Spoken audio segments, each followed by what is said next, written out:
நம்ம வந்து உடல் எடையை குறைக்கிறதுக்கு நம்ம லஞ்ச் செய்ய போகிறோம். ரொம்ப டேஸ்டான ஹெல்தியான high protein weight loss recipe செஞ்சு காட்டுறேன்ப்பா.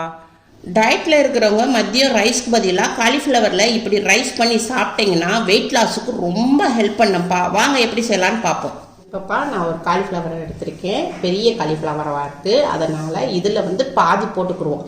நீங்கள் சின்ன காலிஃப்ளவராக இருந்தால் முழுசாக போட்டுக்கோங்க. காலிஃப்ளவர்லேருந்து இப்படி துண்டு துண்டாக எடுத்துக்குவோம்ப்பா. இப்போ நான் துண்டு துண்டாக பாதி காலிஃப்ளவர் எடுத்துக்கிட்டேன். பெரிய பல்ல இப்படி வச்சு இப்படி சீச்சுக்கோங்க. நீங்கள் சீவிக்கோங்கப்பா, இல்லை நீங்கள் வந்து மிக்சி ஜாரில் நீங்கள் போட்டு இதை துருவிக்கோங்க. அவ்வளோதான்ப்பா, காலிஃப்ளவரை துருவியாச்சு. இப்போ ஒரு கேரட் ஒன்று எடுத்துருக்கோம். நம்ம காலிஃப்ளவர் துருவினோம் இல்லையா, அதே இதிலையே இந்த கேரட்டை துருவிக்கணும். கேரட்டை சீவியாச்சுப்பா. இப்போ இதை எடுத்து வச்சுக்குவோம். கேஸ் ஆன் பண்ணியிருக்கேன், சட்டி வச்சுருக்கேன், கொஞ்சோண்டு தண்ணி ஊற்றிக்கிடுவோம். பச்சை பட்டாணி ஒரு 100 கிராம் எடுத்திருக்கேன், இதில் வேக போட்டுக்குருவோம். பட்டாணிக்கு தேவையான அளவு உப்பு போட்டுக்குருவோம். இது 5 நிமிஷத்துக்கு வேக விடுவோம். இப்போ ஒரு சின்ன கேப்சிகம் எடுத்துருக்கோம்ப்பா முழுசாக. இதை நம்ம பொடிசாக நம்ம நறுக்கிக்கிடுவோம். ரொம்ப பொடியாக நறுக்காமல் இந்த மாதிரி மீடியமாக நறுக்கிக்கோங்க. ஒரு பச்சை மிளகாய் எடுத்துக்கிடுவோம், இதையும் நம்ம நறுக்கிக்கிடுவோம். கொஞ்சம் இந்த அளவு துண்டு போட்டுக்கிடுவோம். அப்போ தான் நம்ம சாப்பிடும் போது தனியாக எடுத்து வச்சுக்கலாம், இல்லாட்டா உரைக்கும். இப்போ 5 நிமிஷம் ஆயிடுச்சு. இப்போ கேஸ் ஆஃப் பண்ணிடுவோம். நம்ம பட்டாணியை வந்து ரொம்ப வேக விடக்கூடாது, அரை வேக்காடு வெந்தால் போதும், முழுசாக வேக விடக்கூடாது. தண்ணியை ஃபுல்லாக நிறுத்திட்டு பட்டாணி எடுத்துக்குவோம். 2 ஸ்பூன் பால் விட்டுக்குறோம்ப்பா. பால் இருந்தால் பால் போட்டுக்கோங்க, இல்லைன்னா 2 ஸ்பூன் தண்ணி விட்டுக்கோங்க.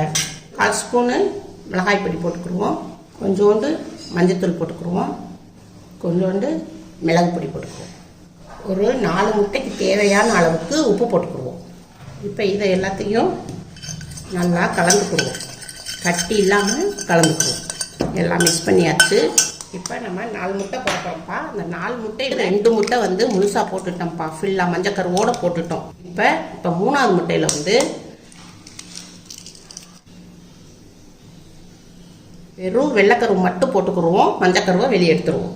அந்த 4 முட்டையில் 2 மஞ்சக்கருவை எடுத்துருவோம். அந்த முட்டையில் வந்து புரோட்டீன் அதிகமாக இருக்குது.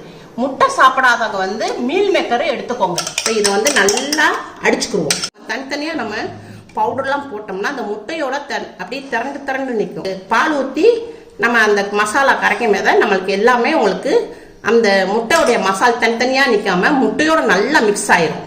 இப்போப்பா கேஸ் ஆன் பண்ணியிருக்கோம். ஒரு இரும்பு கடாய் வச்சுருக்கோம், சட்டி சூடாக இருக்குது. இப்போ இதில் கொஞ்சம் நம்ம லைட்டாக எண்ணெய் தடவிக்கிடுவோம். நம்ம அடித்து வச்சுருந்த முட்டையை வந்து நம்ம இந்த கடாயில் ஊற்றிடுவோம். ஒரு 2 நிமிஷம் வேகட்டும். இப்போ நல்லா கீழே ஃபுல்லாக நல்லா வெந்துருச்சு, மேலே மட்டும் இருக்குது. இதை என்ன செய்கிறோம்னா இப்படி நம்ம நல்லா பொடி மாஸ் மாதிரி ஆகிடும். முட்டை வெந்துருச்சு. இதை ஒரு பவுலில் எடுத்து மாற்றிக்கிடுவோம். நம்ம முட்டை போட்டோம் இல்லையா, அதே கடாயில் வச்சுருக்கோம். கொஞ்சம் எண்ணெய் விட்டுக்குருவோம். 2 பல் பூண்டுப்பா, இதை நான் பொடிசாக நறுக்கியிருக்கேன், நம்ம இந்த கடாயில் போட்டுக்குருவோம். இப்போ ஒரு மீடியமான வெங்காயம், அதையும் நறுக்கியிருக்கேன், கடாயில் போட்டுக்குருவோம். இதை கொஞ்சம் வதக்கிக்கிடுவோம்ப்பா. இப்போ வெங்காயத்தை நம்ம கொஞ்சம் வதக்கியாச்சு. இப்போ நம்ம துருவி வச்சுருந்தோம்ல இந்த காலிஃப்ளவரை இதில் போட்டுக்குருவோம். இதையும் ஒரு வதக்கிக்கிடுவோம். இப்போ காலிஃப்ளவரை லைட்டாக வதக்கியாச்சுப்பா. இப்போ நம்ம துருவி வச்சுருந்த கேரட்டையும் இதில் போட்டுக்குவோம். கேரட்டையும் நம்ம ஒரு வதக்கிக்கிடுவோம். இப்போப்பா நம்ம தேவையான அளவுக்கு உப்பு போட்டுக்கிடுவோம். இது பிங்க் சால்ட்டு, வெயிட் லாஸ் காண்டி நான் போட்டிருக்கேன். எல்லாத்தையும் மிக்ஸ் பண்ணிக்கிடுவோம். நம்ம வேக வச்சோம் இல்லையாப்பா பச்சை பட்டாணி, அதையும் இதில் போட்டுக்கிடுவோம். ஒரு பச்சை மிளகா நறுக்கியது இதையும் போட்டுக்கிடுவோம். ஒரு கேப்சிகத்தை இதையும் நறுக்கி வச்சுருக்கோம்னா இதையும் போட்டுக்கிடுவோம். மிக்ஸ் பண்ணிக்கிடுவோம். இப்போ நம்ம கேஸை வந்து ஸ்லோ பண்ணிடுவோம், மீடியத்தில் வச்சுருவோம். இப்போ நம்ம ஒரு 5 நிமிஷம் ஸ்லோவில் வேக விடுவோம். இப்போப்பா நம்ம ஒரு 5 நிமிஷம் ஸ்லோலே வேக வச்சுட்டோம். காய் நல்லா வெந்துடுச்சு. ரொம்ப வேக விடக்கூடாதுப்பா. ரொம்ப வேக விட்டோம்னா காயில் உள்ள சத்துக்கள் பூரா போயிடும். அதனால முக்கால் பதத்துக்கு நம்ம எடுத்துக்கிறோம். இப்போ நம்ம மல்லி இலை கொஞ்சம் நறுக்கி போட்டுக்குருவோம். இதையும் தண்டோட தான் போட்டிருக்கோம். தண்டோட போடும்போது தான் நம்மளுக்கு சத்துக்கள் எல்லாம் நமக்கு கிடைக்கும். வெயிட் லாஸ்க்கு ரொம்ப யூஸ்ஃபுல்லாக இருக்கும்ப்பா. எவ்வளோக்கு எவ்வளோ மல்லி சேர்க்குறீங்களோ அவ்வளோக்கு எவ்வளோ வெயிட் லாஸ்க்கு ரொம்ப யூஸ்ஃபுல்லாக இருக்கும்ப்பா. மல்லி வந்து உங்களுக்கு மல்லி இலை வந்து ரொம்ப உங்களுக்கு குளிர்ச்சியும் தரும், உடம்புக்கும் நல்லா குளிர்ச்சி தரும்.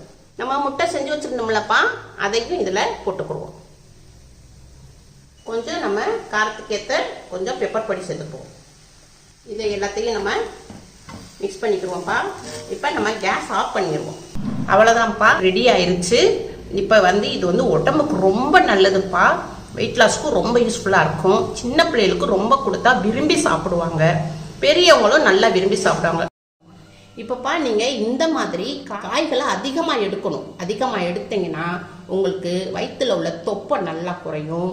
பின்னாடி இடுப்பு பகுதியில் இருக்கும் இல்லையா, அந்த சதைகளும் நல்லா குறையும். இந்த மாதிரி காய்களை வச்சு நீங்கள் ஒரு 10 நாளைக்கு தொடர்ந்து சாப்பிடுங்கப்பா. சாப்பிட்டீங்கன்னா உங்களுக்கு நல்ல ரிசல்ட் கிடைக்கும். உங்கள் தொப்பைகளும் நல்லா குறையும், இடுப்புல உள்ள சதைகளும் குறையும். நான் உங்கள் வீட்டில் செஞ்சு பாருங்கள். அம்மாவுக்கு லைக் பண்ணுங்கள், ஷேர் பண்ணுங்கள், சப்ஸ்கிரைப் பண்ணுங்கள்.